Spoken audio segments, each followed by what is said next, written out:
All right. One moment. Oh, okay. Okay, Okay, thank you. go ahead. All right, good evening. My name is Becky McCabe. I'm a school board member for St. Charles D303. And Jillian Barker is here as well as a school board member. We are the co-chairs of the Citizens Advisory Committee. Tonight on May 5th, we are holding a Citizens Advisory Exec Team meeting, and we're beginning at 6:03. I believe there are no citizens' comments. Is that correct? All right, so we're going to just jump into our agenda tonight. We really appreciate the exec team coming together tonight. We're going to have a discussion about where we are in the process of the facilities committee and to get your feedback on how the process has gone. Joining us as well is Dan Critter and Allison Andrews, who are from Wold Architect, and they have been facilitating our facilities committee meetings, and we've asked them to come and listen in and if need be, answer any questions we have. There is, Dr. Pearson is here as well, and there's Natalie SL has joined us as well. So maybe we could, should we take attendance, Carol? Should we have them each say their names, or are we good with just having? To be honest, I can't remember if we've asked people to say who. We don't need to. Okay. I don't believe so. We have and we have names on the screen, so that's very helpful. Okay. We are streaming live, and it will be recorded. So as we have this discussion tonight, Mrs. Barker and I would like to remind you that we are, this is an open meeting, and the conversation that we have, we need to be cognizant of talking about using names or particular identification of any committee member or community member if that conversation should go in that direction. So just be cognizant of the fact that you are streaming live, and that means the community and the press are involved in our in being able to see our conversation. So what we would like to talk about tonight, as we come to the end of the facilities meeting, is to pick your brain about the process, to find out what has worked, what challenges you have heard or faced or are concerned about, and you know, how we might be able to support this end so that when you do your presentation at the board meeting, it will reflect the hard work that you have done. We are very appreciative of all the hours you've put into the work and the conversations that have happened. We want to be sure that we're hearing from every voice, that all concerns and options and thinking have been reflected in the work. We're going to be asking the board members to provide you with any last minute questions they might have. Now that we have a new board, we want to be sure that we're not leaving something loose that you didn't know was a concern or an interest of board members. So we want to be sure to reach out and have that in front of you before the process is over. So we're really open to a discussion here and to get your insights as we've gone along.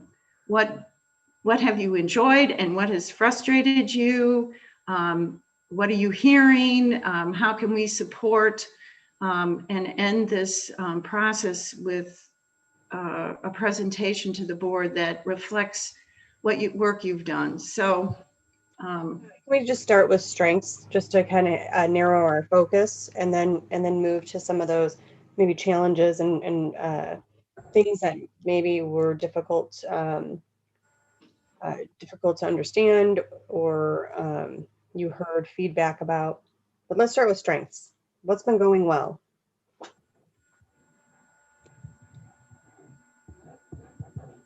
No, I'll say, sorry, this is Jennifer Black. I'll say that the amount of data that's been made available has been fantastic. You know, like anytime members have asked for data, it's been brought forth in the best way possible, I felt. So I think that that is definitely a strength that we did. I feel like we've maybe had more data than we can process, you know, at times. But I think that when asked, it was delivered. So I think that's been very appreciative. This is Kelly. Kelly Taylor. I feel that the small group process at the beginning and through halfway was really, really powerful in that each group had its own little task of finding the need that provided focus and clarity to specific areas. And I feel those people became more content experts in that area of their expertise. And then the second strength, I think, was the collaboration amongst all the members on this committee or subcommittee or whatever it's officially called, in that some serious thought and debate and questioning and reevaluation, and then explanation from Dan and his team, and then going back and researching some more. That collaboration, that openness where you could kind of speak what you felt it meant or it needed, or without criticism, I think was pretty powerful. So that collaboration piece as well at the end. So the small group and the other part. And I think some of the structured activities with the number of people in the group, I think it's always been very helpful when there's been like a structured activity to obtain like consensus or information from all parties. I found that to be helpful, and I think kind of efficient in gathering a lot of information quickly. Thank you. We, I believe, talked about this previously as something that we found very, very helpful, and that was the tours that we took, because it really put us right there in the buildings that we're talking about. Gave us an opportunity to see what was going on, gave us an opportunity to do some comparisons as well. So I think those were powerful.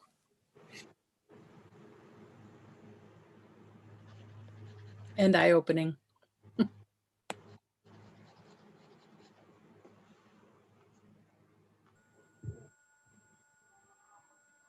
Garrett, do you have any strengths you want to share with us, or? Absolutely, sure. First off, I agree with all the comments made thus far. I think one piece that stands out to me, especially when you kind of start a process like this where there's ambiguity on how the board is potentially looking at this, and you know, everyone's kind of reaching for clarity around our shared thoughts in the discussion. And so I would speak to the fact that the collaboration was thoughtful around that process, but specifically Dan and his team's ability to kind of drill down and I know to summarize kind of a conversation that occurs and across the room and then now virtually throughout this process, it's pretty challenging. So I think in summary, we've came to some pretty actionable items that we can kind of react to, and the board can react to ultimately. So I appreciate just really the cadence and the process to get us to a place where we have some things that we can now respond to. Thank you, Garrett. When I'm going to probe just a little bit, Garrett, when you talk about the ambiguity of the board, do you feel that you needed more clarification from the board, or that because it isn't targeted for a referendum or a specific event. So my reaction to that is going to be a little bit ambiguous, have ambiguity to it, because when you start with this large of a project, things like the time frame for how long we're starting to project this out, those aren't clear, and those weren't quite yet discovered, and we kind of came across that. So when you start with limited amount of directives, which in some instances becomes more fruitful in the dialogue, and it gives more open space for that. It really takes a master facilitator to work through that process. And so while it's not going to be ever perfect, I think possibly a little bit more clarity around timing at the beginning would have probably, and that's just one example, would have probably made Dan and company's job a little bit easier in the facilitation, but we may not have come to such conclusions that we did when you're narrowed or when you're throttled in that process. So I would just say it's most likely the first time to kind of engage with each other through a process like this. I think it was creative. I think it was fruitful. And I really just want to speak to the fact that I think the Wold team did a fantastic job kind of working through a creative, open white space, so to speak.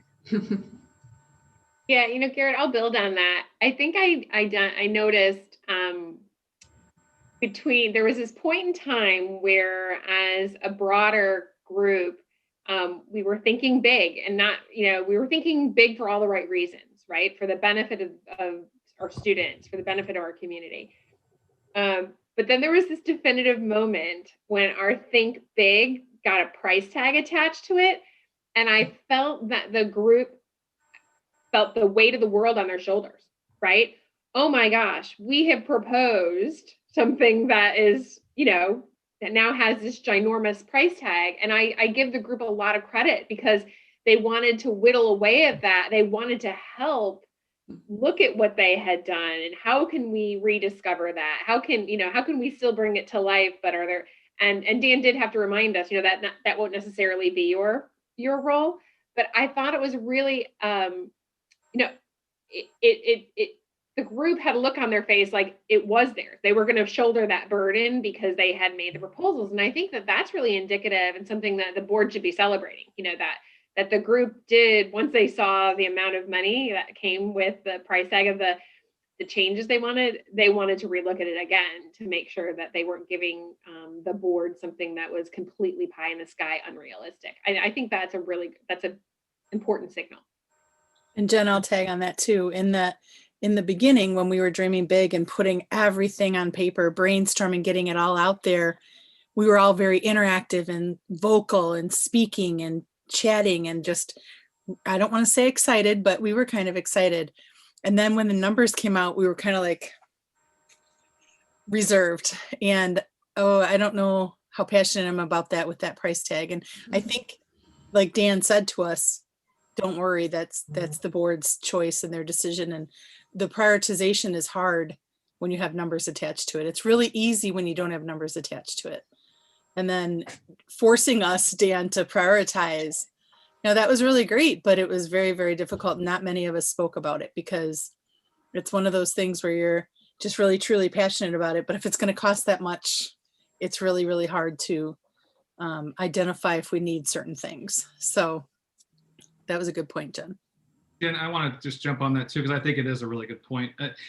When you reflect on this from kind of moments of where we pivot and where we personally pivot and think about this differently, I think the finance piece is a critical moment that you shared. The other one is the reality that this isn't necessarily going to make everyone in the community happy. And so whether we're talking about a closure of a school, that didn't come up for weeks because it's a scary topic to talk about. And it puts and I respect the board for not presenting that in such a way, because it puts a different angle, a different spin approach to this work. So I understand kind of the direction and stepping back and not giving us, directives of that nature, but there were elements that occurred, whether you're talking about redistricting and things like that, that occurred that really bring a sense of kind of heaviness to the process that we have to continue to work through. And I think, just to acknowledge the fact that, Jen, I think that's a really good way to reflect on that, are those moments where things kind of change throughout.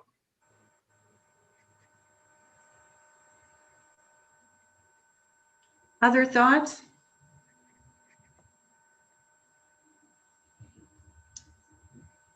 All right. I just want to reflect Before you that. move on, Becky, I would really like to hear from you and Jillian. I'd like to hear from your end, were there any insight? I'm just curious. I know how it looked from the inside in, but how did it look from the board's perspective?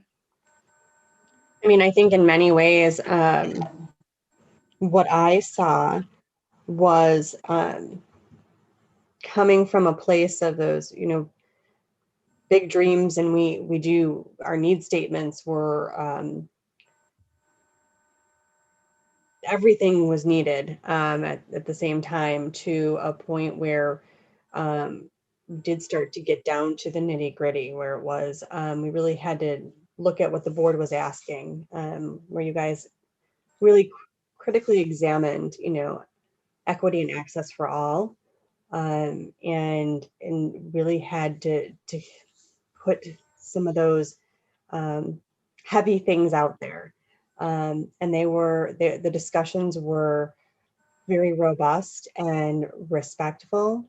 What I saw is that in the groups that I went into, a few different groups, I did see that, the conversations were good, and they were going around, and everybody was getting an opportunity to speak. And then we did get to a point where you did see like a critical change with the price tags, and I did see that. But I think now we're ready. We've processed it, right? We know that you guys have heard you're not responsible for the price tag part. So I've seen a lot of people work very hard to examine all of the information and to think critically about it. And I'm very thankful that everybody who is there doing that work is there, because they're the right people to be there.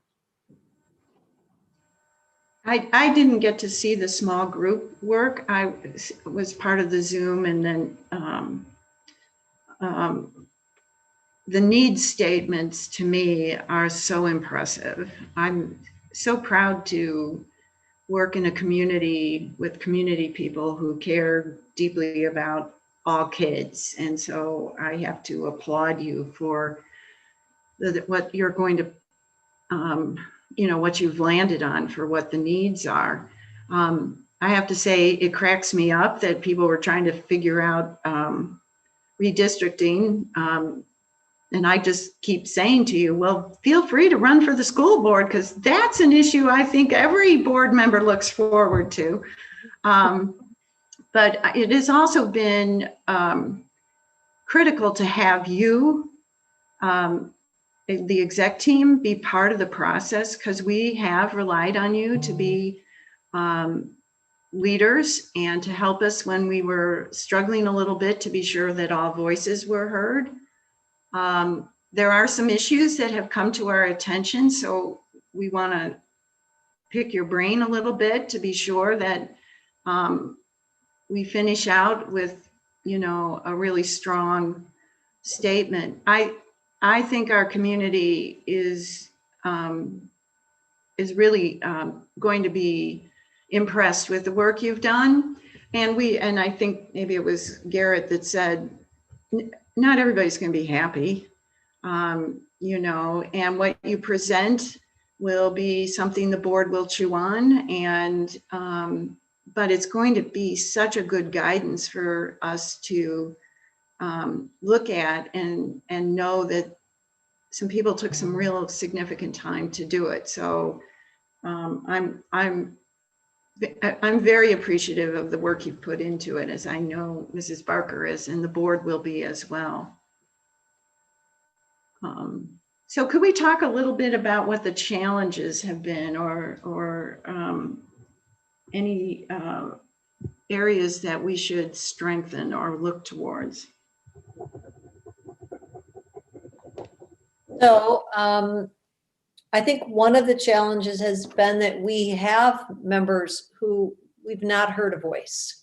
And no matter how many times we've invited that voice into the room, we've not heard a voice. And I don't know why that is. I don't know if it's because they agree with everything else that's been said and don't want to repeat it, or if they're nervous about sharing that voice. I'm not sure, but I think if you're a member of the CAC and that's one of our norms, it's been frustrating when we don't hear a voice. So that's been one of my frustrations. I think we've gotten stuck at times, and maybe it was when that shift happened because we felt like we had to solve that piece, when in actuality we did not. And we weren't able to easily make that shift out of that. And so our focus was very short, such that we talked and talked and talked and talked about one or two topics, and really kind of left some other needs statements hanging out there that we didn't address. And yet they were important enough issues to make it onto the needs statements. So I felt like at our last meeting, we were able to sort of regroup and come back to what I think the message of the board was, and that we don't need to be so specific. We are not in charge of the money. And, we dreamt big, but we didn't leave anything out there that forgotten, I don't think. And so now the board can move forward with whatever things we suggest to them. We were never the decision makers, we were the suggesters. And so I think we take those need statements, and so if this is the big picture, how do you reach it? Maybe could we do this or this or this? And we give the board some of those options. We're certainly not done with those options yet. I think we got closer last week. But I think that price tag gave us a left turn that we needed to make a U-turn and come back around. So Pat, can I ask you to go, so do you feel that voices were heard in the small group? Do you feel that small group work, it reflects folks who didn't speak at the larger? Was that your experience at the small group was more dynamic? Yes, the small groups I were in, they were, but I think even in small groups, we had to encourage. I think when we went to large groups, and especially when we went to large groups with Zoom, we lost people's voice. And again, there were many invitations to share that voice. And so I don't know why any one person wasn't willing to do that. And it would be great to hear that voice because they represented some section of our community. Now, tomorrow night you're doing the dots, and they will have a voice with the dot. Is that an accurate way of looking at it, Dan? Or yeah, sorry. Yeah, I think so. That's why it's the vote with your feet instead of your voice. We want to make sure that we can get some layering to the priorities or to the need statements, so the board has something to understand of where people's passions or hearts are on what needs should be at the top of the list, and maybe the middle and maybe the bottom tier. So that's the focus for tomorrow night, is to get through that process and then talk about considerations under each need statement. We've talked in some way, we've touched on all these things. We've talked about how do you solve these. We've gone out a little bit and kind of pushed the limits on a few things and said, well, here's ways you can solve it, because we had to come up to some quantification to put numbers to those things. As much shock and awe there was at some of those numbers, we had to have some quantity to be able to say, here's a solution. It's not the only solution, but it's a way to solve it. Now, the considerations will be, some of those will fall under a need statement, and there might be one or two that the group can say, that makes a lot of sense. We kind of saw what that looked like. I think that's a legitimate consideration to go to the board for recommendation. On a couple of need statements, there's probably going to be 3 or more considerations because there's more complexity to it. So that's really the 2 pieces tomorrow night. It's prioritizing the need statements. Everybody's got kind of a running start on that, hopefully to walk through that quickly, and then reflect on that a little bit, but then move to, here's some of the considerations that we've heard or described. We're not really talking about options. We're trying to pin them back to the need statements. So there are options within a need statement, and there's going to be overlap. Nothing can be autonomous, but for the board's perspective, we want to make sure you have something that the group has talked about that is a potential solution that you can decide how it fits into a long-term calendar, how it fits into funding, but it doesn't hand tie you so much that there's one very prescriptive solution that just doesn't make sense in a long term or fundable or viable. So that's the 2 parts of tomorrow's meeting. But yes, the first part is to allow people to go out, and we did the poll early. The need statements were somewhat in a draft form. It was online virtually. I think this will be a little more informative because you'll see where people are placing their dots and their priorities, and have a really snapshot and one look around the room, and you'll be able to say, boy, this is really standing out as a high priority. We thought that was the case, but this really showcases it. I think that'll help. I think where I started to get, I would say, Pat, I think one, I'm sure there are several reasons why people didn't have a voice or didn't choose to have a voice.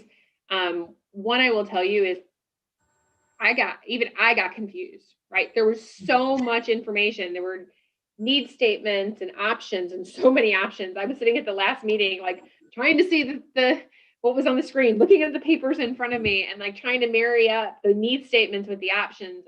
It was complicated.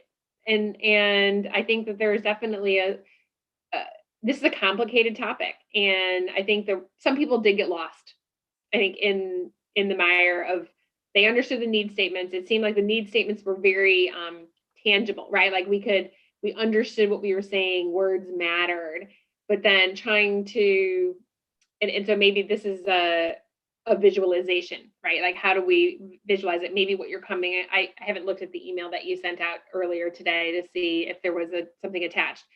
But there's a way to visualize it if you're planning on that tomorrow, and the need statements with the options attached, that might help people stay focused, right? Or recall.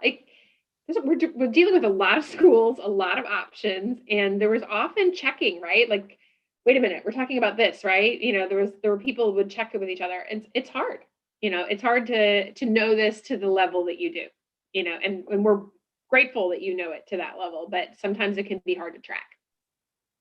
And I was quiet on the last meeting. Don't know if any of you guys noticed, because it was too much information, couldn't keep up with one school to the next. I was just starting to process the first school and the improvements and the changes in the monetary value to that.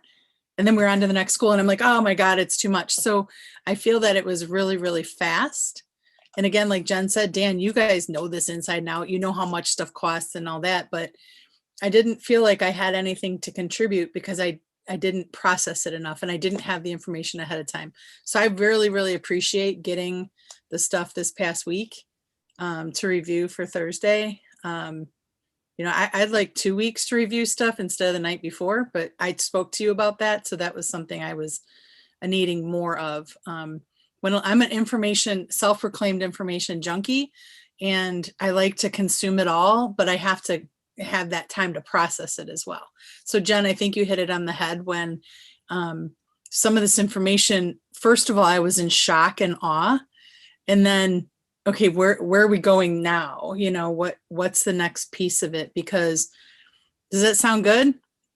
Yeah, I guess it sounds good, but because I don't know anything about it. So some of the open-ended questions, I didn't even know how to respond to. So that was just one of my not so much strengths at the last meeting. I can understand numbers and I can look at that, but I really understand my passion for making sure things are compliant and my passion for making sure the kids are safe and my passion about that. But when it comes to monetary value, I'm not really strong at that. So didn't have a whole lot to say when it came to what those decisions are going to be. Because how do you put value on whether or not a kid's going to be safe or healthy or, you know, those kinds of things. So it was a little bit more difficult for me at the last meeting. So I think, Dan, I believe, correct me if I'm wrong, that you said this at the last meeting. What was given to us was option A, option B, option N, whatever. And it was that word option on that document that I think was confusing. Because my understanding is we're going to take this need statement and come up with some possible options based on that need statement. And I could be backwards here. So, and I used this example at our last meeting. So one of our need statements is that we feel there needs to be a geographically friendly early childhood center. And the options under that is, you know, it could be this, it could be this, it could be this. We're not choosing one of those. We're giving the board options for that. So I think the way the document was set up last week is, you know, option A was to repurpose this building, and option B was to, you know, maybe repurpose that or to close that, when really the option falls under a need statement. So I think that was confusing people. And I personally, I keep going back to what was one thing that came out of the last facilities committee, and it was every building gets air conditioned. And that it's hard to plan 10 years out. I mean, I don't know about you guys, but I don't plan my life 10 years out. I wish I could, but I don't, I can't. Most of us, I'm sure, don't. So how do you plan 10 years out? And we have to keep reminding ourselves that this is a 10-year plan. And when we looked at the last one, and I wasn't involved, air conditioning was one of those things. And that took a long time before that last building was finally air conditioned. And we didn't, I'm sure that facilities committee didn't say to the board, this is who you need to go with, and this is how much you need to pay, and this is the order in which you need to do it.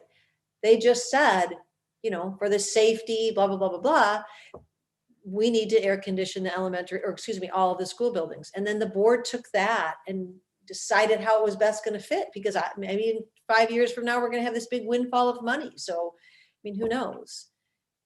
So hopefully not looking at the same verbiage that we did last time, not calling those things options will be helpful, and keeping in mind that this is long range. And so what might be appropriate today as an option, maybe it's not going to work in 5 years or 2 years or 7 years. And so we give a couple of options, and maybe one of or two or three of those are like, yep, we could do this. Or, hey, we could also do this because we have this big windfall of money.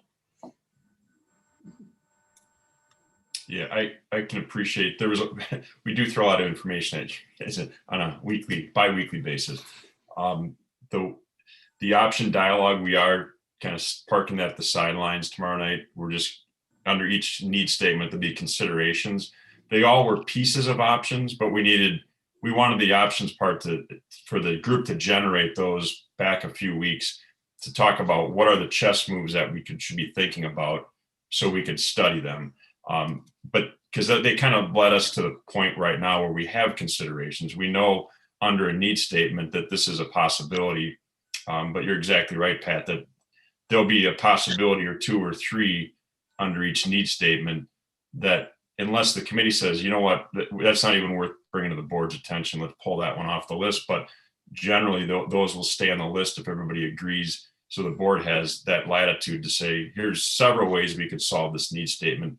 But I think we heard from the group a couple meetings back that it would be nice to get back to that need statement to tie things to those items. So they're going to be a little more granular considerations, and we can go back to the diagrams and reflect what does that mean or look like. We've kind of test drove all of those, but at least this way you'll see we'll kind of, the option language will go away to just say we're changing to possibilities or considerations.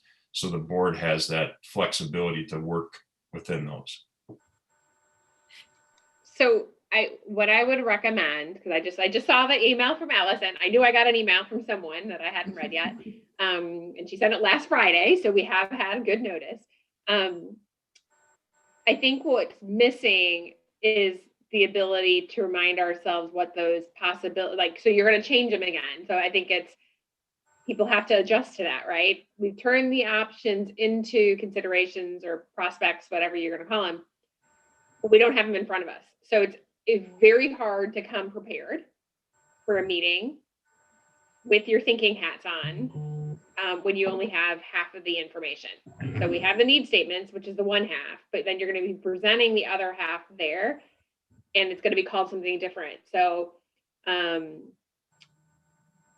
that's going to, I just want to make sure that we're all prepared that's going to complicate things a little bit, and we might not get the voice. We're going to get the dots, right? But we still might not get the voice because people need time to process. They're leaving their, whatever they dealt with for the day, they're leaving their day job, they're leaving whatever complication they have with their kid at school, et cetera, and they're coming into this, and they kind of need that process time. So either they needed to prepare, or you're going to have to make sure that everyone feels like their heads are in the game, before we start this, if we're going to accomplish it. And just one thought, just so I don't lose it. As I was thinking ahead of the meeting tonight, and we were talking about feedback, I would consider in future having this laid out as modules almost, so that when people are going to be on a committee like this, and the length of time and the amount of times that we met, having it broken into modules, or at least saying we're going to spend 3, a little bit more might be helpful. We had a calendar, it was great, but I almost feel like this could be module, if nothing more. So when that member of the public who didn't step up and be part of this process, they could see the intensity, in which this work was done. So that's just a kind of a side note, but I would welcome any way that I could come more prepared to that meeting tomorrow. So I felt like I had my A game on, and I'd be ready to put my dots where they belong.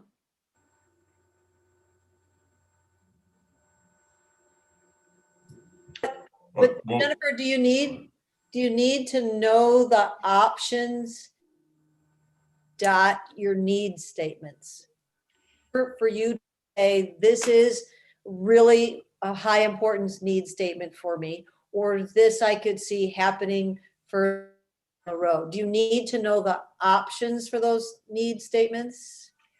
So I think what I need, Pat, is, I know what my high priorities are, but I'm here as a member of the community. And so I kind of need that refresher, right? Okay, I've got the need statements. I can't remember. I could tell you, there was a lot of passion from this group on early childhood learning, right? It actually took me a little while to get there. I'm just not one of those parents that thought about utilizing that part of the district system. And I was like, this is passionate. And I was like, oh, okay, I could, and I was it was just a great, vibrant dialogue. So, that's like a new hat I'm wearing for the community, right? Something that I wasn't passionate about before, but I could hear the passion in the room. And so I think it's about reminding myself what the need statements were and what the options were. Some of the options I feel like I do have to be reminded, because I'm not thinking for myself. I'm thinking for the good of the community. I think that's where it becomes, for me at least, complicated. And I'm going to be brutally honest and say that the early childhood, not that it's not an important thing, please understand, but I think that's one example of what I alluded to before, of where we got stuck, because we avoided lots of other things as we went around and round and round with that topic. And I think we got stuck there for a while. And again, not that it's not important, but it's one need statement, and what are some options that we could do to fulfill that needs, or suggest to fulfill that need statement. And then I felt like, if I'm back to my frustrations, we needed to then move on and take a look at other needs statements, because important as it is, there were all kinds of need statements that for other groups of our community were going to be equally important, and we got stuck in that. At least that's my thought. I I would think there's two concur things. with Pat on kind of some of those, the nature of her comment, where when we started introducing options, I think we entered a level of emotionality to the decision and voices became loud. And so it became challenging to ascertain whether or not that was the will of many or those were the people contributing. So I do think that moving from need statements to options maybe muddied the task a little bit. I understand why we have to do it, because we have to think about in a real operational way, what does a need statement of centralization look like, or what does a need statement of full accessibility in buildings?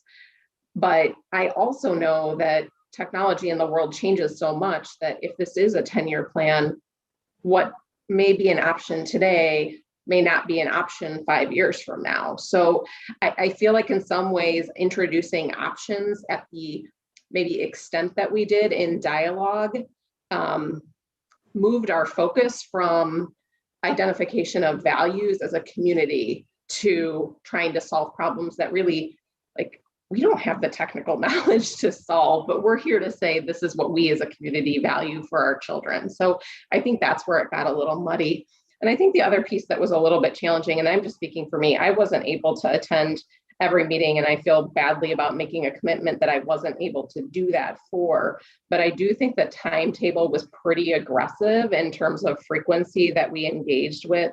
And it made it really challenging and you know, there's my mom guilt, there's my working mom guilt, but it made it really challenging to engage. So I know there's other districts that are doing very similar work to this right now, and their timetables were much more extended than what we engaged in. So just something to think about in terms of commitment and level of engagement is that contribute to some of the inconsistencies, because I full well know I was not 100% participant.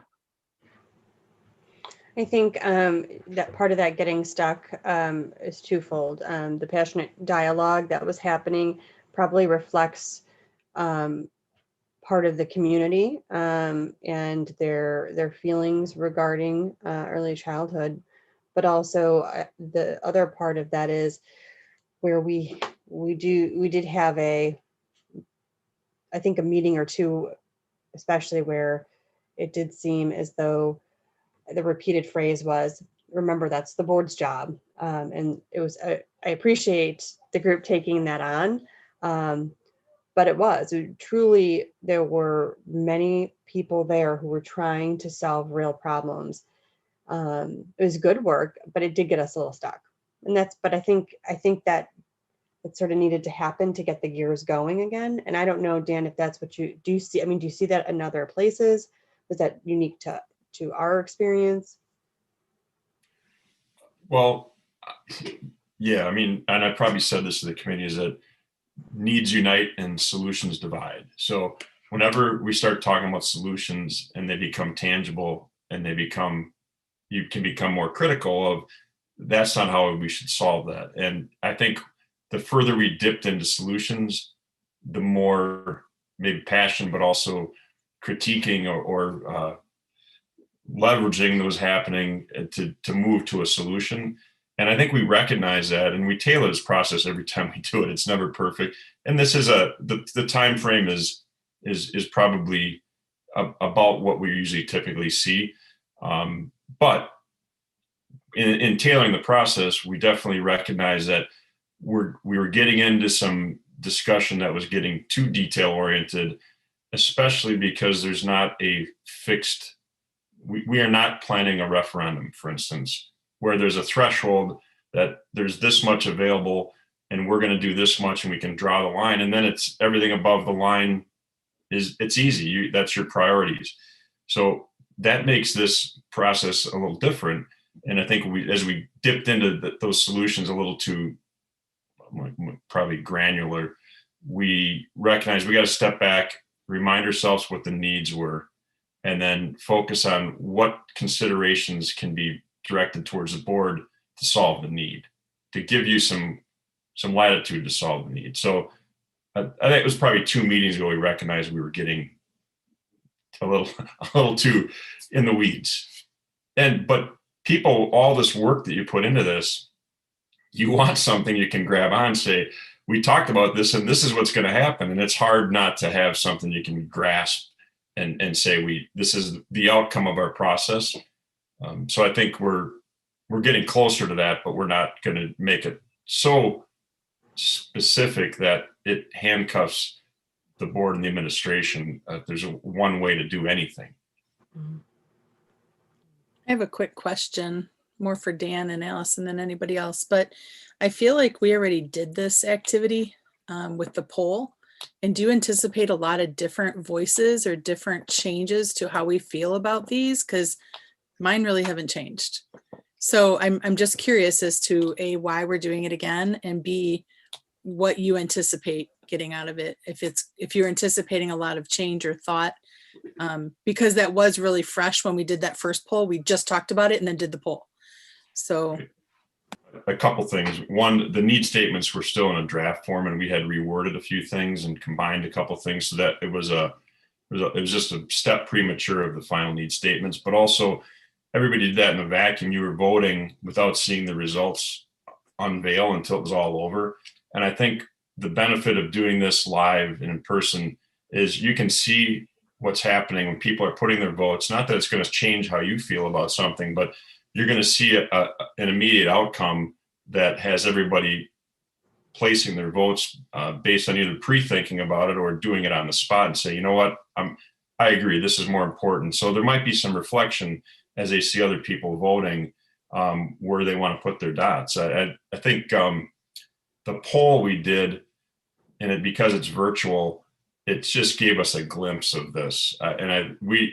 We want to go back. We don't want to use that as the template to tell the board, here's where the group really felt are the higher level, mid-level, and lower level priorities, because that was just, I think we've shared a lot of information since then too. You've pushed us back, and you talked about it, and that's one of our jobs is to go find more information. You say, I don't understand enough about early childhood. What's the centrality of it? Why is there a benefit? Or what is happening at Haynes that would prevent it from doing X, Y, and Z? So when you gave us those tasks to kind of push back, come back with more information, I think that filled some voids. It may not change nobody's votes, but I think it has the potential of swaying people. Say, I thought about this differently now. I'm going to lean on a different need statement, a little heavier. especially since you showed the dollar amounts, I see that. Thank you for clarifying. Well, those aren't supposed to influence you, so Um, hard not to. But I mean, they really are. That's is Dr. Chapman, and we've reinforced that the board's going to need to kind of unpack how this folds out over a time frame and how those funding mechanisms come into play. As far as the dots go, I understand there's 28 different topics, right? Or something like that. Yeah, there's 28 votable. Some of the need statements were ongoing, or everybody agreed, yeah, we just got to keep doing this. So we don't. Let's say I'm this super duper optimistic person and I want to put need it now on all of them. Am I going to, this is not the case, but are there going to be 28 of each color that we're given? You know what I mean? Like the semantics of it or are we supposed to evaluate those 28 and divide it by 3? So I sent out an email earlier because we had some feedback on why are we getting 24 dots for 28 votable needs. We're really just trying to emphasize that everybody becomes decisive about this, and usually limiting those votes puts people in a position where I need to make choices on what's important and what's maybe a little less important to me from the lens I'm looking through. So it was a way to encourage that decision making by each individual, not to give them the latitude to say it's all important. It's kind of a cop out. So that's why we're forcing that a little bit. But we did update. We are going to have 28 votable dots tomorrow. So we're adding 4 just so, because there's a couple that overlap that we don't want someone to lean on the equity statement under physical conditions that's somewhat similar to the one in learning spaces and then say, I felt like I had to vote for one or the other, and we won't necessarily have a good representation. So we said, you know what, let's just make it, there's a vote for everything. It's just how you layer it in urgency is really what we're asking. Okay, so you have 12 green, 9 yellow, and 7 red. Yes. Okay, all right. I just wanted clarification on that. Thanks. You're welcome. I want to go back I think the conversation has been very helpful, and I'm sure Dan and Allison are like, okay, what kinds of things do we need to adjust to? One of the things that has popped up in our conversations with some people, members of the committee, is this concern that the board already knows what it wants. And that the board, and I think it came around the early childhood center, the board wants this and they want it here and that's it. And all this talk is just feeding exactly what the board wants. And as a board member, I'm concerned that there's an assumption that that the board has some secret plan, and this is just a process to waste people's time. Have you heard that? Have you felt that? Have you addressed it with anybody? Is there any area that you feel that the board or the administration has led you in a direction that isn't transparent? I think Mrs. Barker and I have said we want to make sure everybody's voice is heard, so we did direct that. So I want to be sure that we have that conversation here. The one piece that I've heard is actually more around the new members of the board. This was started. We're crossing members, right? We have folks who have left, and new folks that'll be coming on. And so the one piece I've heard is that is this work going to be truly valued by new members of the board that weren't part of this process when it started? And so I think there has been discussion of people saying, I hope this doesn't get thrown out, right? Like, I hope this isn't completely disregarded just because there's been a changing of the guard or change, that I think has been the bigger concern, that we're crossing over what could be, more than a couple changes on the board, and that it won't be valued or taken into consideration. Well, and that's why we're going to ask the new board members to contribute, as well as Mrs. Bell is on the call tonight to listen in. We invited all the board members to listen in. They're not necessarily participating, but listening in. Because we want to be sure that we haven't missed something, and with a new board, we want to be sure that.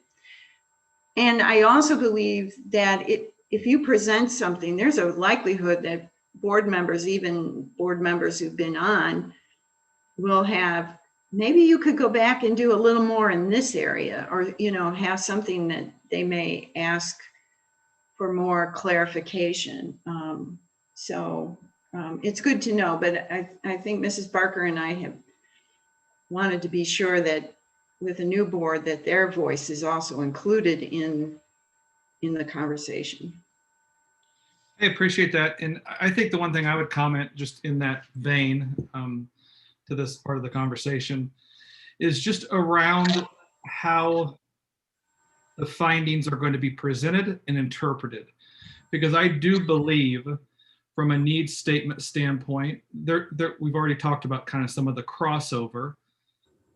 I'm not confident we're going to walk out of tomorrow night with truly definitive information on absolute next steps. I think there's going to be a blend, and it should look like that.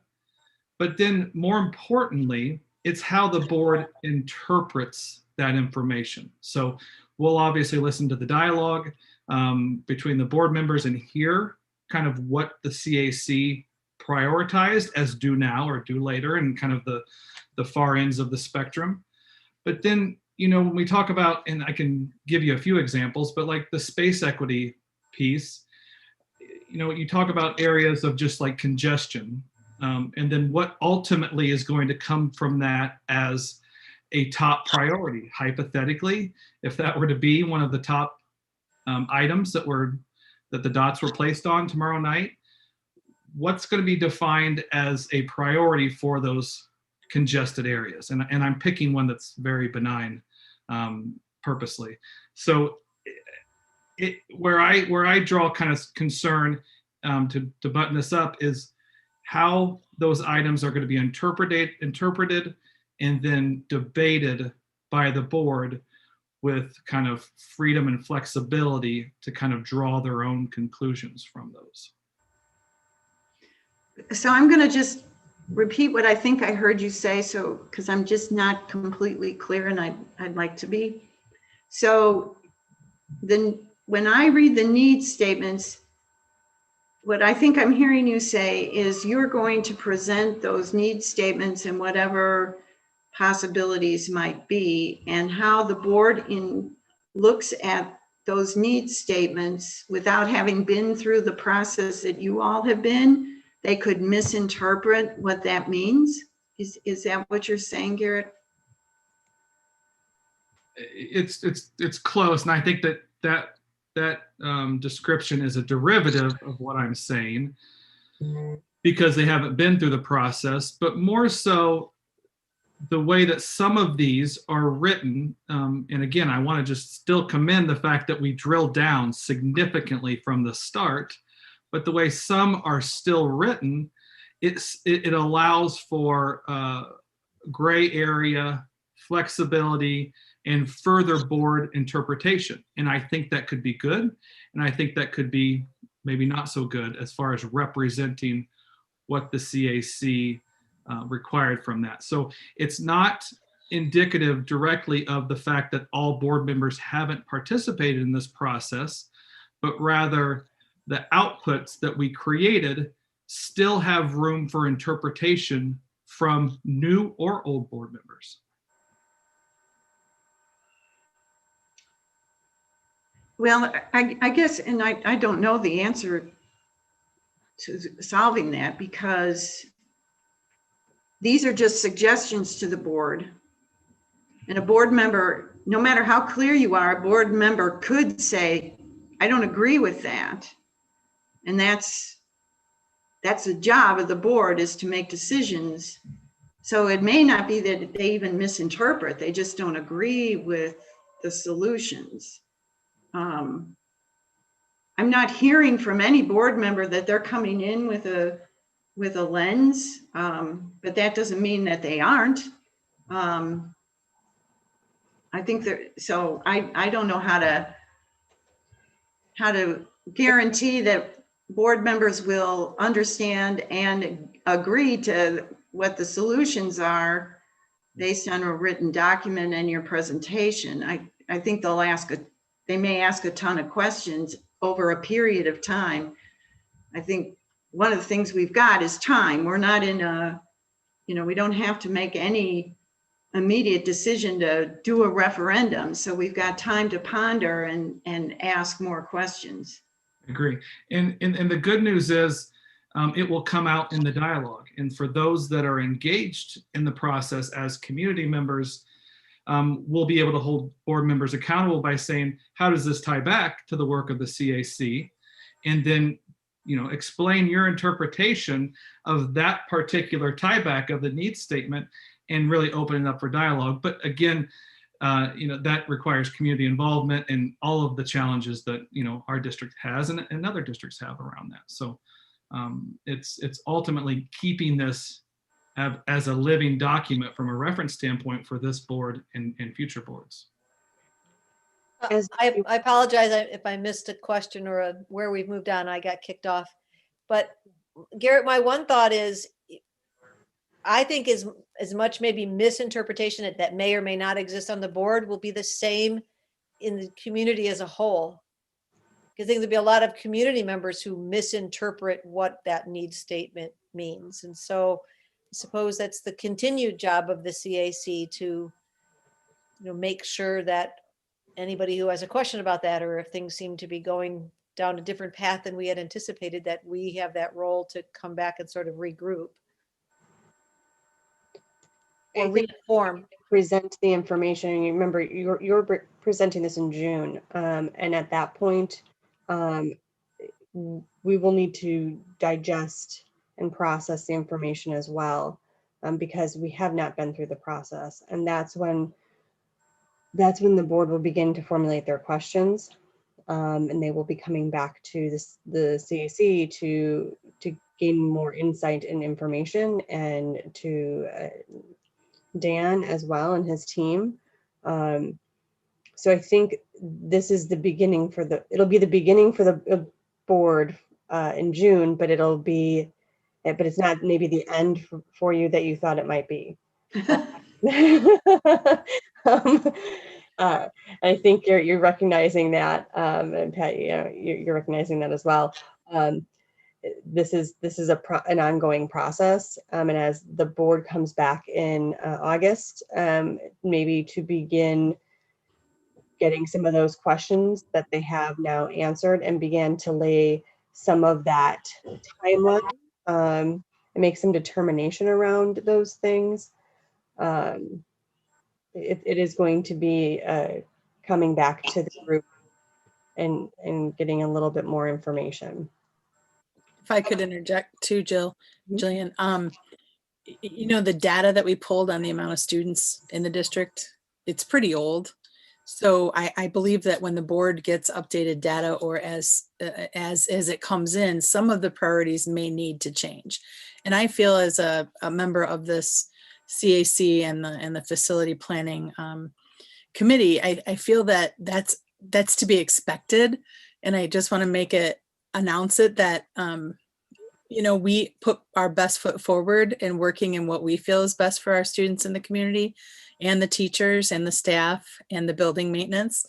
But I know that there's a lot of challenges ahead. I mean, we could have 3 years ago never predicted what we're living in today, and things change. So I hope that the board would definitely consider what our highest priorities are and work towards those. But I also understand that the board may have other initiatives and things that we're not privy to at this moment in time. So as things change, that's also going to change. But I feel like this process has been amazing, in that so much value has come of it, that the board, I feel, will definitely take advantage of that, both the older members and the newer members.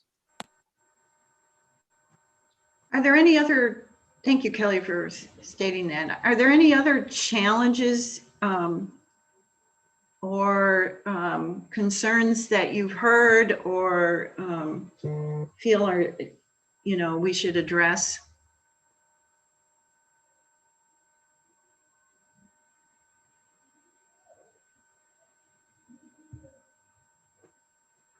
So we talked about, not every voice was heard, but feeling that, if I heard you correctly, that with the dots, that helps eliminate silence. People will have to be decisive.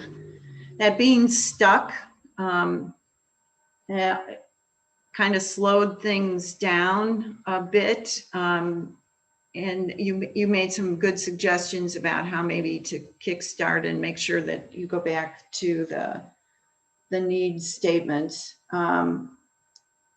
You talked about it's a pretty fast process. And then of course, Jillian just told you that, Mrs. Barker just told you that you're not quite done with the whole thing. But I think also being prepared.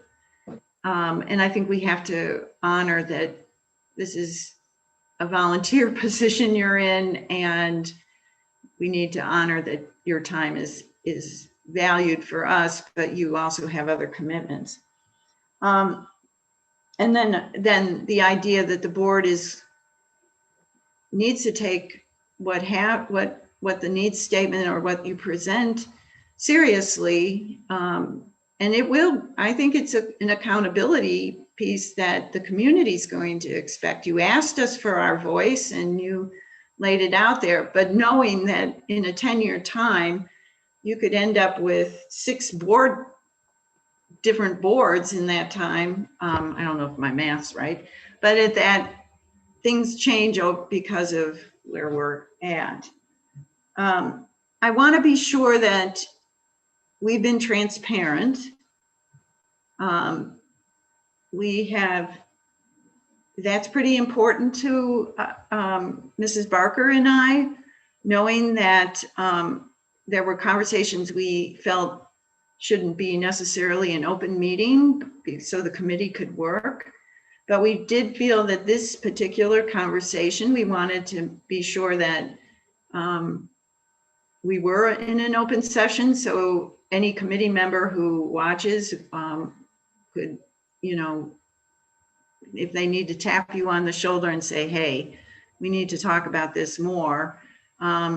We really look to you as kind of the leaders of the group. And so it would help to know, do we need to address anything tomorrow before you start your CAC meeting?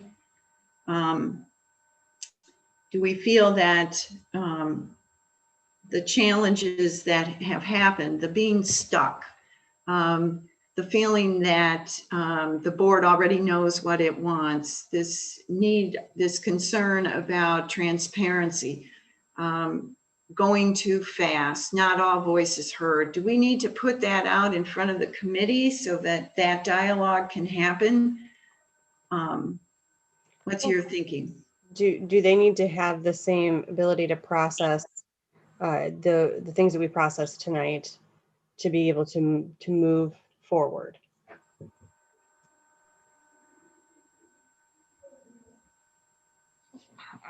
I would just echo what I think more importantly, I would echo what Jennifer said earlier on processing what they're voting on.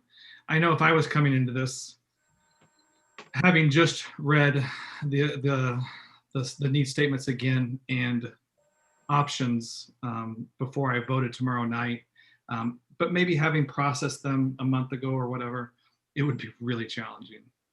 So, emphasizing the fact that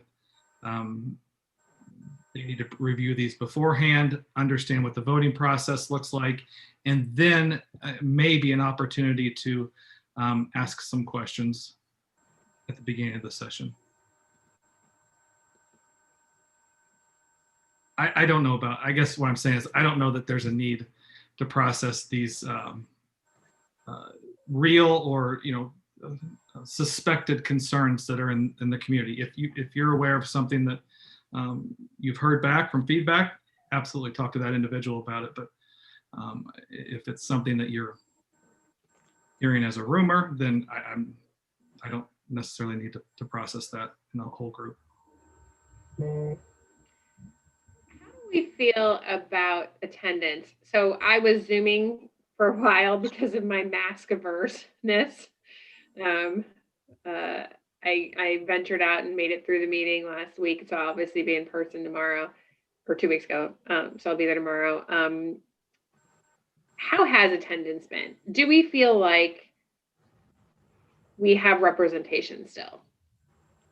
I think Ms. Smith can speak to that. She has been taking more attendance information, but from what I noticed when we were on Zoom, I felt that people may have attended, but they weren't as engaged. And when we came in person, I felt the engagement level rose, and as did maybe some of the attendance. And I don't know if is that accurate, Ms. Smith?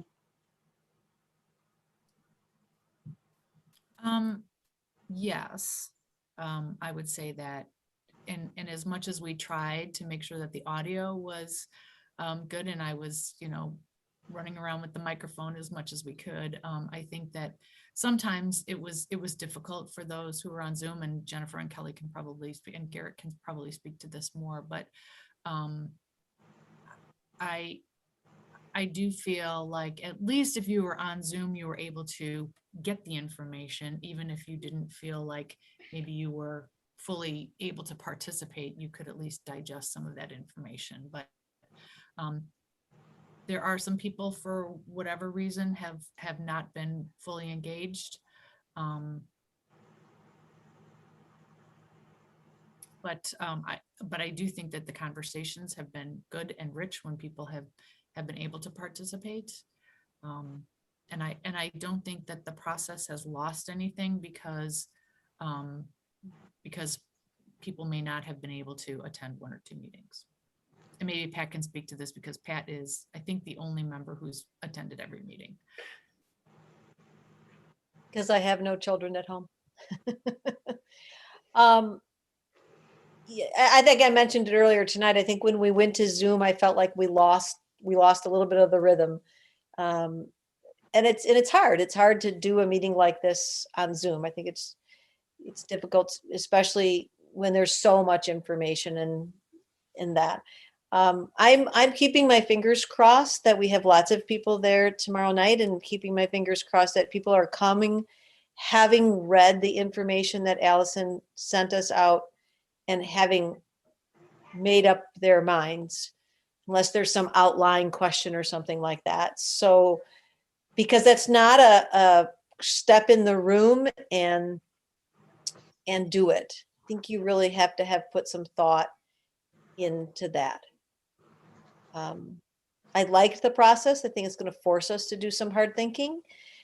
But I'm hoping that hard thinking has happened sometime between last Friday and 6 o'clock tomorrow night. I'd throw out there, I would recommend that. I don't care if it's overkill, and you can put it on me. You can say Jennifer Block said. I would welcome sending the email out again. Just a reminder that tomorrow's session, and if the other members of the CAC exec committee agree, then you could even maybe say it's the CAC asked that we redistribute this to make sure that you do take time to read this so that you feel prepared, and ready to go, at that meeting.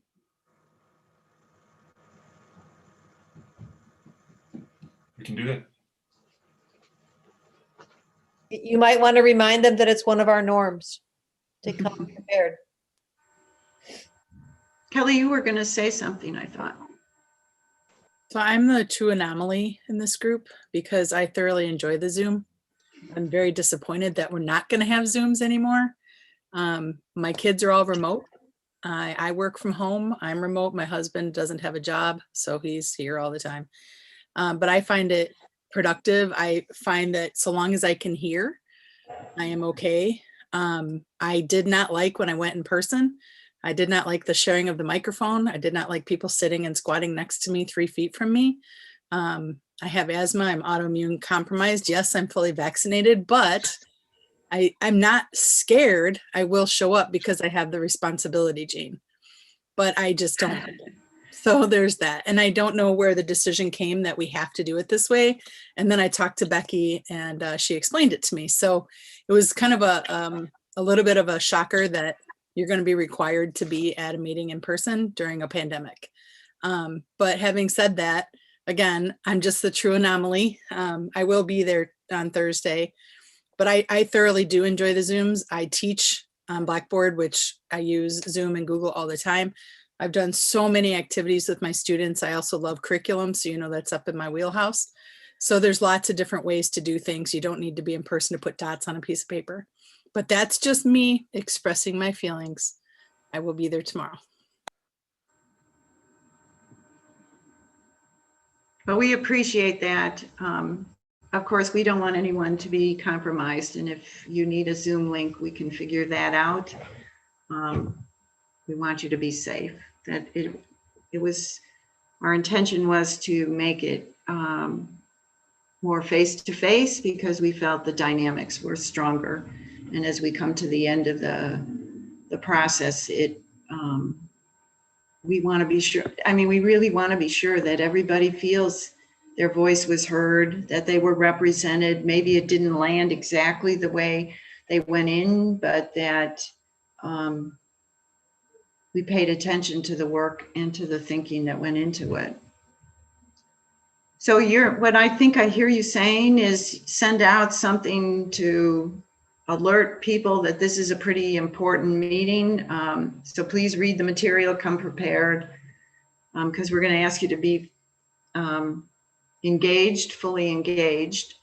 And as far as from what I heard from Garrett, I don't know if all of you agree that there's no need for us to process with the group at this point in time.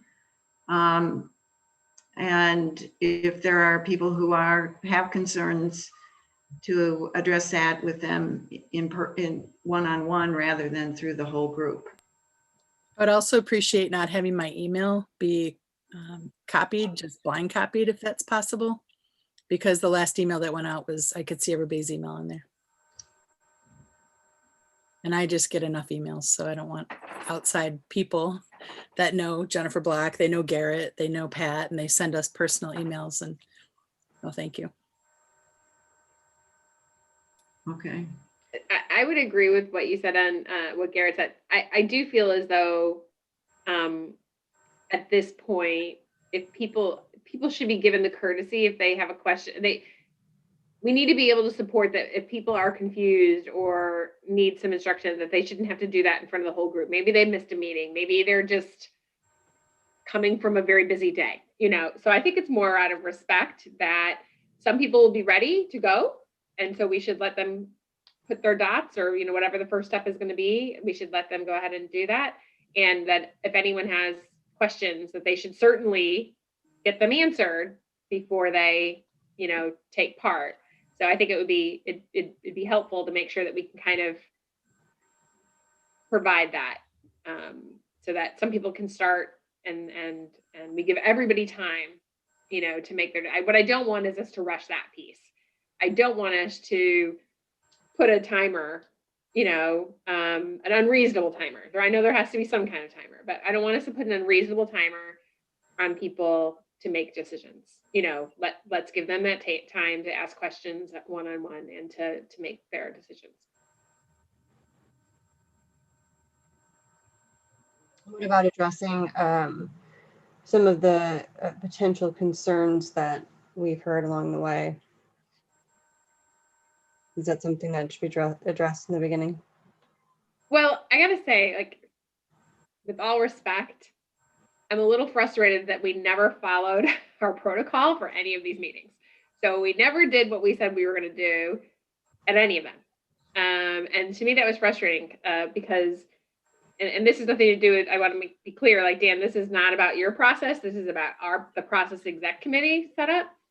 And so we kind of blew it, right? And so would it be the right thing to do to make sure that we give people an opportunity at this point to say, yeah, you know, I think in the beginning of the meeting, saying if there's anything or what's the buzz, whatever we're going to call it. I mean, it's almost no point in calling it what's the buzz because we didn't do it, right? That was our intention, and we never really let people have that channel. So if we're going to do it, it has to be with respect that we recognize that we didn't do this all the time, but we should be. And so now we're giving you a chance.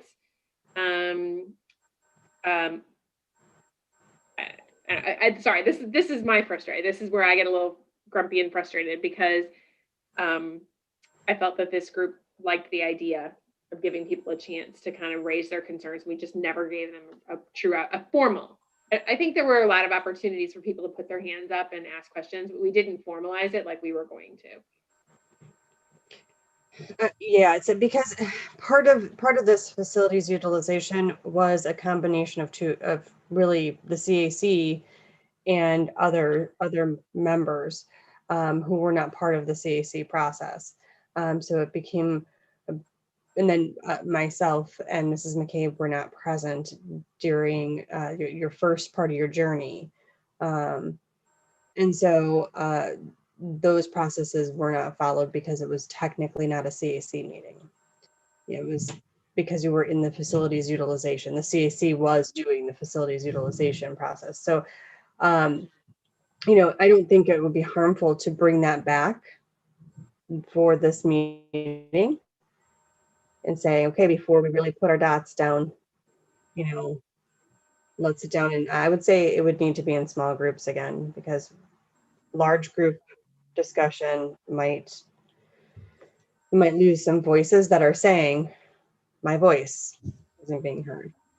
And saying, okay, so, you know, having a what's the buzz and what are we hearing? What's working? And would you open it up to whatever everybody's saying, or would you keep it to the facilities? To the facilities. I struggle to start this so far into the process when it hasn't been part of the norm of like the facilities process that we've gone through with Dan and his team. So I agree, when we go back to CAC, we need to go back and revisit what we've set up as structures as an exec team for what we want those meetings to look like, but and like refresh what those norms are. But I don't know that, you know, 80 some percent through this process with Dan and his team, that throwing that in would achieve, you know, kind of the outcome that we need to. So I vote kind of, I would prefer, I think I'm with Garrett, where if people have concerns about the process, I would ask them that they share that with somebody, whether it be one of us or, you know, Becky or Jillian or Carol. But I don't want to introduce something new at this juncture in the process. Are we Let all me just agreement? say, Whoops, I'm sorry, Garrett? with respect to the rest of the executive team, I did, that was my opinion on how to facilitate this. If it is a high priority to allow for a debrief of, you know, missteps, challenges with the process, separate it from the vote. Push this vote out a week, and let's have that virtual, in person, or whatever. But to try to couple those together does not, I don't think puts the individuals in the right mindset to then make a constructive. Would it make sense to have that conversation like another week? And because we're asking them to really process the vote, and then maybe as we tie things up, we come to the, If individuals are truly frustrated in this process, they also are not going to vote in a balanced way, potentially. I'm making a little bit of a leap there. So if the group truly feels that this is an issue that needs to be aired, then I personally feel like it should probably be aired before the vote, and it should probably be aired at a separate occasion than the vote. And I know I'm saying let's have 2 more meetings on this, but that's my opinion on it. Okay, here's where I'm going to weigh. You know, as we debriefed this, and this is a good smattering of people who were in different groups at different times and came together in different ways, or were on Zoom and some that weren't. What I heard wasn't necessarily what we may have had, you know, 1 or 2 individuals have concerns regarding. And so I think what we were hearing is there were some pieces to the process that could have streamlined things a little bit, but they weren't necessarily that some of the concerns that we were hearing from very few people. But what we wanted to do was give opportunity here today to say, hey, what are we hearing? What was your experience? What do you know of others' experience? And overwhelmingly, what I heard was that there were more strengths than there were challenges, even. As I was taking notes and writing down. So I think we need to come to a consensus about, is this something that, you know, we will address for these last few meetings? Will we address those things with individuals? Or will we pause, have a conversation with everybody, and debrief these things right now before we vote? So I think it's a good idea to kind of weigh in and have everyone weigh in and put a consensus to it. because it is 7:26 and I want to respect your time. So can I clarify something? I apologize again if this conversation happened while I was frantically trying to get back on. Are you, Becky and Jillian, hearing from people that, hey, my voice isn't being heard? Did you hear that from CAC members? We heard that voices were shut down, And do you know what that means? that the topics became so passionate that if you voiced an opinion that was different, you got to a place where you weren't going to talk anymore.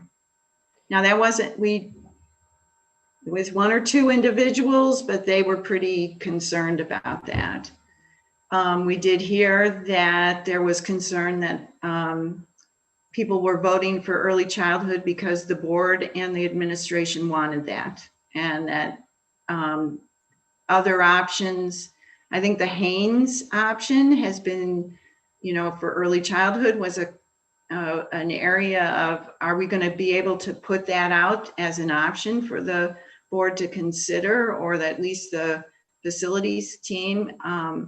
And so what wasn't clear was, are we playing games here? Or if a committee member wants the early childhood center to be at Haynes, is that option being considered? Or did the administration and the board say, forget it? So we've heard that some voices are louder. We heard that there was some getting stuck on one school and not looking at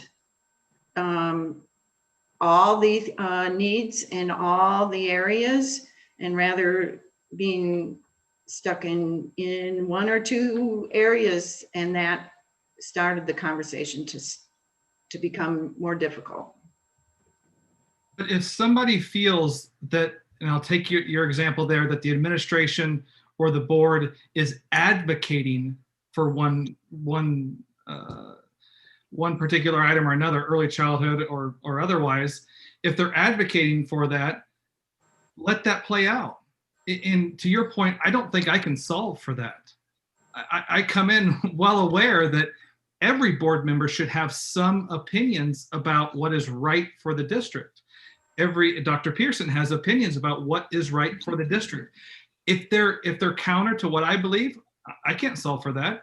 I can voice my opinion. I can vote in this process, but I don't know that necessarily processing that is going to be helpful for those individuals that have that perspective or that feel that it was driven in one direction.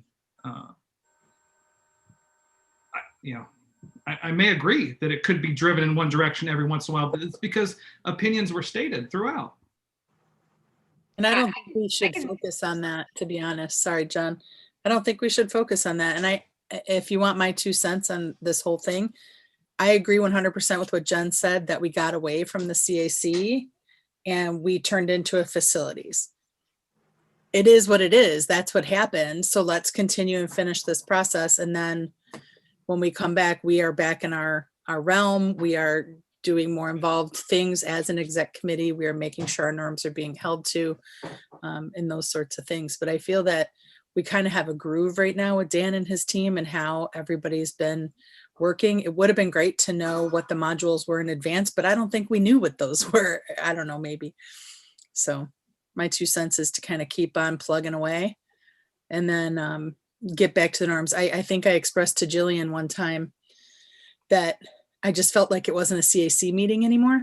And I don't know that I signed up for this because I'm not a facilities. I'm not passionate about facilities. I'm passionate about the students. So when it turned into that, okay, I got it. But the first couple of meetings were really tough on me because there was a lot of schematics and architectural things. And I'm like, that's not me. So, but once we got into the passionate parts, I was fully on board again. So it took a little while. And I think some people have different opinions on what they think the board wants. Do we really know? I don't think so. So, and you have to remember what Dr. Pearson asked us to do at the very beginning was dream, get it out, and then prioritize it. And I think Dan and his team have done a great job at wrangling wet cats is what I like to say, because we're all very passionate about certain things. And I'm sorry to say if somebody's complaining to a board member that they didn't have their voice heard or they felt shut down. Well, you know what? You signed up for this. You signed up to be the advocate. You signed up to be the community liaison that speaks. So you need to get over that, but that's just me. Well, no, I think I'll add to that, Kelly. So my role as a CAC exec member is to bring to this group or to any of the leadership at any of our meetings, anyone who comes to me and says, I don't feel I've been heard, or I feel I was shut down. No one came to me. And no one came to me over this process and said, I'm not being heard, or I don't have a voice, or I'm afraid to speak up. So I think that I feel that my fellow exec members here would do exactly the same thing. If someone came to them, they would bring it to this group, or they bring it to one of the leadership. So I think we're kind of all looking at you puzzled, because you might be hearing things directly, but no one is coming to us as members of this group. You know, I leave it with you. I think I feel like we're aligned. I haven't heard from Natalie and Pat on this. I feel like I wish we had stuck with things. We didn't, and I agree. We're in a groove, and we should continue. And unless people say yes, people have come to me, and we need to address that, then I think we need to keep moving. I had made a comment probably 3 meetings back that the closer we get to the end, the harder it was going to be. It's going to become much more emotional, because we all are going to come in with some background. We're all going to come in with, you know, some wish perhaps. And we're all going to come in with some knowledge and some misunderstandings. And so it did get, you know, loud, if you will, and passionate and emotional at times. And I, you know, I feel bad that may have scared, if you will, some people off, and they felt like they couldn't have a conversation, or they couldn't make a statement. But Kelly, I like the way you said it. You know, we are a broad group, but in a representative group, but not a huge group. And so you took on a task to do some representing, and in order to do that task, you need to make sure your voice is heard. And I'll go back to the very beginning with my frustrations. We invited, and you know, sometimes we still don't know what people have to say. To my knowledge, nobody said, Pat, you've said enough tonight, which maybe they should have sometimes. I don't know. No, I look forward to hearing what you have to say, because even if it's different from what I have to say, I know it's thoughtful, and it also makes me think, oh, I didn't think about it that way, you know? And I think that's the great part about this group is we can disagree about things, but you have a different perspective than I do too, than Garrett, than Natalie, than Jen, than everybody. So I value that you do that, Pat. So, but I think it's helpful too that everybody understands they have a different perspective. And so if somebody is passionate about one thing, and you know, the other person has a different thought, I would hope that other person would say, okay, but because I think we all grow in that, and we all, you know, learn and maybe clarify those misunderstandings, or maybe change our mind, you know. And our job, I don't necessarily is to not change people's minds, but to really listen and to understand where they're coming from. Yeah, I went down a definite rabbit hole. That if they don't talk. I went down a rabbit hole at one point, and I think this was important. And Dan said, Jen, that's not your job. Like that, and I actually said, thank you for reminding me that, because it's easy to go down those rabbit holes. And I was actually, you know, normally, you know, that's how you know you've matured, right? You took constructive criticism in a massive group of your peers. And I actually was pleased afterwards, because I thought, good, Dan felt comfortable telling me that. He's going to end up telling someone else that here, you know, and it was good for people to hear it.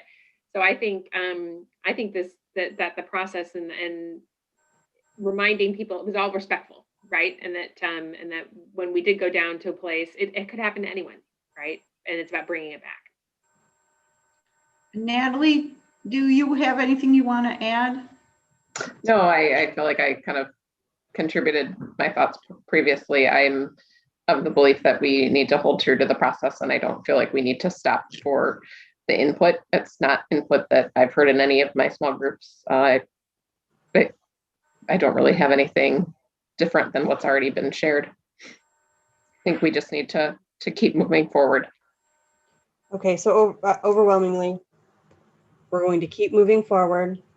We're going to follow the prescription that Dan has for us and tomorrow. And we will hopefully have a really great meeting. I will be there with you.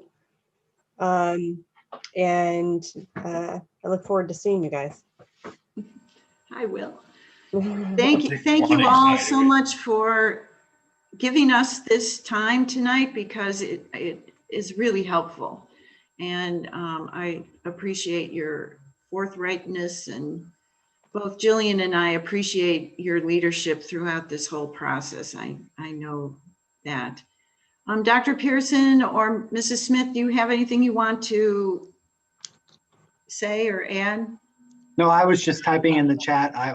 We so appreciate your time and efforts and focus and conversations. I think you certainly are helping the district and the board shape this process. And I really am looking forward to us having some very hard decisions for the board to make going forward with the feedback that you're putting together. So I think it's going to be great. So thank you. I can remove one anxiety for tomorrow night. I know, Jennifer, you mentioned that having the preparation to be able to vote. We're not going to vote on the considerations. We're kind of rolling them out because we've taken them away from the option dialogue and moved them into under need statements. So tomorrow night is just to refresh everybody. These are the things we've heard. We're qualifying as considerations, but we will give you the chance in the next meeting to say, let's take that one away, or that doesn't make sense. So there's not more or less than needed for the recommendation of the board. So I didn't want to scare anybody. That was something we're blind voting tomorrow night, which it's informational part of the meeting. I'm wrapping up. Well, whoops, you're muted. Oh no. Give me a second. Don't shush him. It's his time. We're taking up his time. So. Well, is there any other comments or information that anyone might have before we adjourn this evening? Allison and I were just chatting here about, we're going to send out a reminder to everyone just to come prepared and think about the norms. At this time, we do not have another CAC exec, a team meeting planned, but I believe we will get some meetings on the books coming up, definitely in August, if not in June before we present. So without further ado, I will adjourn the CAC exec team meeting at 7:39.